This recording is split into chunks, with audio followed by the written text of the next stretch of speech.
On va parler du ministère de la Communication qui vous intéressait. Oui, Qui vous énormément, intéresse. énormément. Vous savez, le président Talon, je le dis souvent, et je crois qu'ils ne doivent pas m'en vouloir. Non. Les 5 dernières années, l'État n'a rien fait pour la presse, les médias. L'aide à la presse privée, zéro. On a mis une croix là-dessus. La RAC elle-même n'a rien fait dans ce domaine. La RAC peut de temps à autre dire, Monsieur le Président, il y a ce problème-là, réglez-le s'il vous plaît. Les journalistes ont besoin de formation. Je dis qu'un journaliste qui n'est pas formé, c'est une grosse bombe à retardement. Et ça peut nuire. Il y a Jean-Paul Sartre qui disait, quand vous ne formez pas un journaliste, d'abord il dit qu'un journaliste c'est l'historien du président. Et que quand on ne le forme pas, on est en train de faire anéantir toute une population. Dans ses recherches, c'est ce qu'il a dit. Ce qui veut dire, le président, durant sa campagne, la dernière, il dit, oui, c'est vrai, on n'a rien fait pour la presse, dit-on ici, là, mais j'ai de gros projets pour la presse.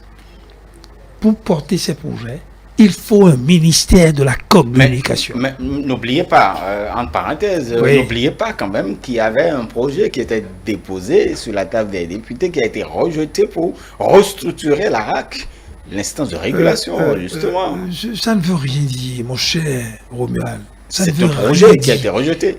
C'est parce qu'on a rejeté le projet qu'on ne peut pas donner l'aide à la presse. Qu'est-ce que ça veut dire, ça? C'est deux choses différentes, mon cher ami. Et depuis 5 ans, on n'a plus formé les journalistes. Et pourtant, on dit, écoutez, les médias doivent être performants. Les journalistes doivent savoir ce qu'ils disent. Ils écrivent mal le français, ils parlent mal le français. J'entends beaucoup d'hommes politiques me dire ça.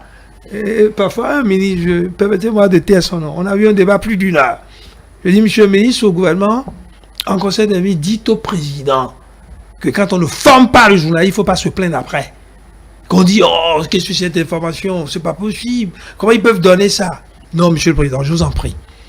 Je prie le président de la République. Il nous faut un ministère de la communication. Ça pourrait se retrouver. On attend de voir puisque ça pourrait je ne souhaite pas qu'on mette ça au numérique. Non. Numérique. C'était au numérique depuis. Écoutez, depuis l'indépendance, nous avons toujours eu un ministère de la communication.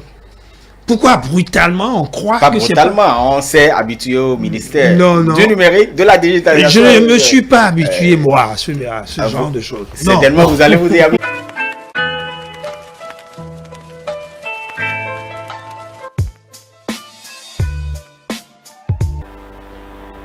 Chers téléspectateurs, bonsoir, vous êtes déjà en ligne? Je suis Patrice Talon. Le président de la République. Tout à fait. Enchanté, président de la République. Est-ce que vous me permettez d'intervenir dans votre émission? Nous sommes très heureux. Et nous permettons cela, monsieur le président. Bon. Si vous permettez donc, oui. Je voudrais intervenir parce que j'ai suivi tout à l'heure les commentaires de monsieur Christian Abidou, qui a évoqué une préoccupation pertinente. Je voudrais vous donner un peu mon explication pour voir si le gouvernement j'ai eu raison de proposer la suppression du ministère de la Communication et échanger avec vous, me donne l'opportunité d'apprécier la pertinence de mes décisions. Très bien, monsieur le président, nous vous écoutons. Voilà. Vous avez donc estimé que c'est une erreur la suppression du ministère de la Communication et cela donne l'impression pour vous que les médias, la communication ne sont pas d'importance pour le gouvernement et pourtant c'est un secteur hautement utile pour la nation, pour la communication globalement et pour le pays. Et je dois vous dire que ce n'est pas du tout le sens que revêt pour moi la suppression de ce ministère, du tout, bien au contraire. Vous savez, on fait des choses pendant des décennies et si on se rend compte que ce n'est pas la meilleure des façons de fonctionner, il faut se corriger. Et c'est ça qui permet au monde d'avancer. C'est tout cela qui permettra au Bénin mieux construire son développement en tenant compte des erreurs qu'on a pu commettre sur des décennies. ça nous appelons un peu, par excès de langage, ce ministère n'était de la communication. En fait, c'est un ministère des communications, il fallait dire. Parce que le rôle de ce ministère, qui est un sectoriel donc, dans le gouvernement, le secteur des communications, s'occupe des médias, c'est vrai, des règles qui régissent les médias, de la déontologie, de la promotion des médias, que ce soit des médias publics ou des médias privés, les moyens que l'État peut apporter aux uns aux autres pour leur développement, leur formation, leur promotion, mais s'occupe également de tout ce qui est technologie de communication. Les outils, les mécanismes, les équipements de communication qui servent aussi bien aux médias publics que les médias privés. Donc en principe, ce secteur, ce ministère qui a ces prérogatives-là devrait travailler pour l'ensemble des médias publics et privés, y compris les outils qu'utilisent donc ces médias pour leur métier, leur mission. Et si c'est le cas, est-ce que vous ne pensez pas que ce n'est pas normal qu'un tel ministère joue également le rôle de porte-parole du gouvernement? Théoriquement, c'est incompatible. Parce que un monsieur ministre des Communications, qui devait être neutre, qui a vocation à accompagner les médias privés et publics, de les organiser, de veiller au respect des règles, des lois, de la déontologie, d'investir pour les uns et les autres, d'investir pour les équipements, pour toutes les technologies nécessaires à la diffusion de l'information.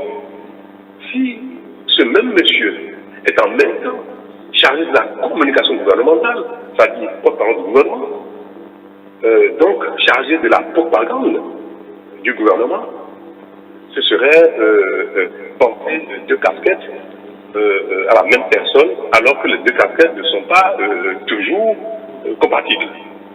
Et c'est pour ça que, en principe, on ne devrait jamais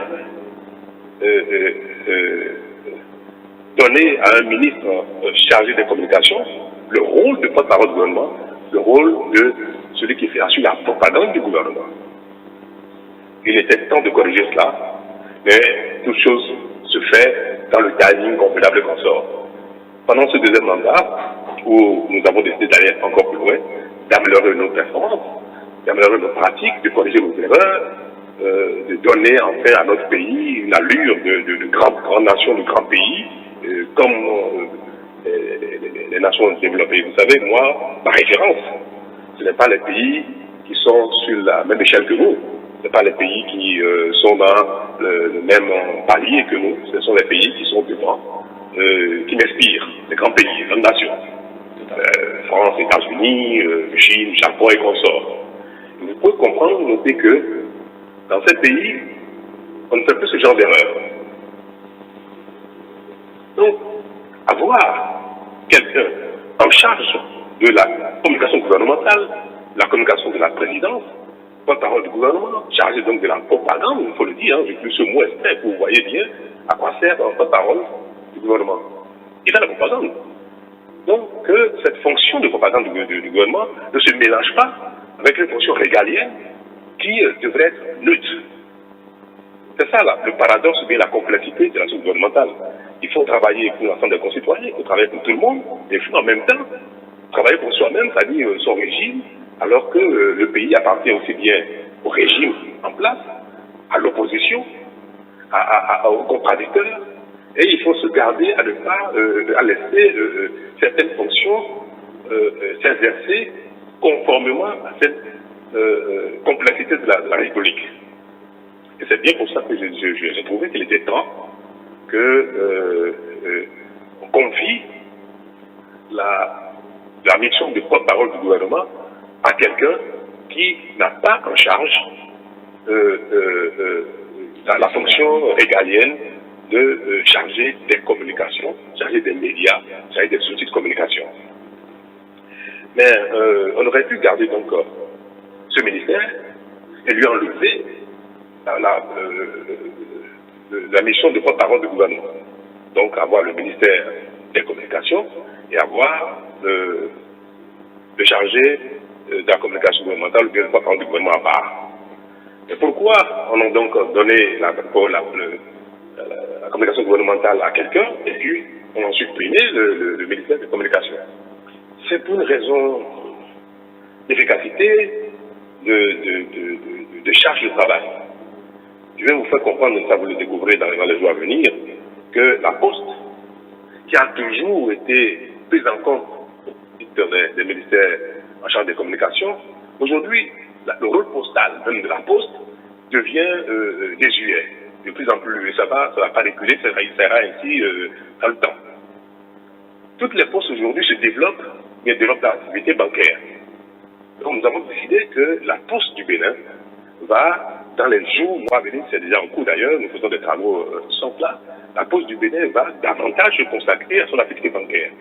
De sorte que nous ayons dans toutes nos communes des bureaux de poste qui comportent essentiellement, surtout, l'activité bancaire. Et cela manque. Nous avons beaucoup de communes qui sont des communes à potentiel économique énorme, qui sont des producteurs, et il n'y a aucune structure bancaire. Il est difficile de développer, d'amener les banques à se développer partout. Or, la Poste est un instrument dans les mains de l'État qui peut aller au plus près de nos populations plus vite, plus efficacement que les grosses banques. Nous sommes en train donc de décider que la Poste passe sous le ministère des Finances pour qu'on lui donne cette prérogative, on l'appuie, on l'accompagne pour se développer, donc développer l'activité bancaire un peu partout. Donc, la Poste va quitter le portefeuille des communications. Il reste quoi? Il resterait donc un ministère en charge de communication des médias publics, médias privés, déontologie qu'on soit. Mais en termes de médias, est-ce qu'il est utile d'avoir un ministère purement en charge des médias? Si ce n'est seulement pour respecter les règles, la déontologie et qu'on soit. La HAC s'occupe de cette mission déjà dans notre pays. Donc si c'est pour les appuis à apporter aux journalistes, c'est un fonds. Ce fonds peut être géré directement par le ministère des Finances, peut-être même géré par la HAC, et nous mettons ces fonds en responsabilité, nous dotons ces fonds-là. Donc la HAC peut faire ce job qui, entre-temps, est exécuté par le ministère de la Communication en charge de la promotion des médias de toutes sortes. Et c'est bien pour ça que nous disons, la HAC qui existe au Bénin de son rêve peut s'occuper de programmer, de faire la promotion de la formation des journalistes, de la surveillance des métiers du journaliste, des médias, de l'information, et même répartir, si c'est possible, les ressources qu'il faut aux médias, sans que, derrière même de manière un peu neutre, sans que ce soit donc directement le ministère qui fasse ce job-là, qui n'est pas grand-chose. Maintenant, ce qui concerne les outils, les équipements de communication. Et ça, nous avons un ministre qui est en charge de numérique et de la digitalisation, qui est le ministère techniquement compétent pour gérer tout ce qui est outils de communication. Donc, nous avons réparti les rôles de manière à rendre plus efficace l'action gouvernementale au service à la fois des médias, des outils de communication, de la Poste et consorts. Voilà donc, globalement, je vais essayer de me résumer, il a été assez long, ce qui sous-tend cette stratégie de répartition des missions dans des ministères, entre la HAC, le ministère du numérique, et puis le porte-parole du gouvernement qui, en fin de compte, va surtout dans ce rôle de propagande, un rôle qui n'est pas neutre, sans que celui-ci soit amené à porter de casquettes. Ce n'est pas que le ministre Aurora a démérité, pas du tout, au contraire, il a été extraordinaire, brillant et consort, mais chaque stratégie dans son temps, et aujourd'hui, il est appelé à d'autres fonctions. Vous constaterez bientôt que ses talents et son adhésion à l'action gouvernementale s'inscrira dans d'autres charges. Voilà ce que je voulais vous dire. Très bien. Merci beaucoup. Excellence, Monsieur le Président de la République. Nous sommes très honorés par votre réaction d'ailleurs. C'est la preuve que vous êtes à l'écoute, bien évidemment, de vos concitoyens et vous suivez tout ce qui se passe sur nos médias. Nous sommes vraiment très honorés. Je suis de suivre, je pense que je fais la nôtre, je suis. Très bien. Merci beaucoup. Merci, bonne soirée. Excellence et très bonne soirée à vous. Bonsoir à tout le monde sur le plateau.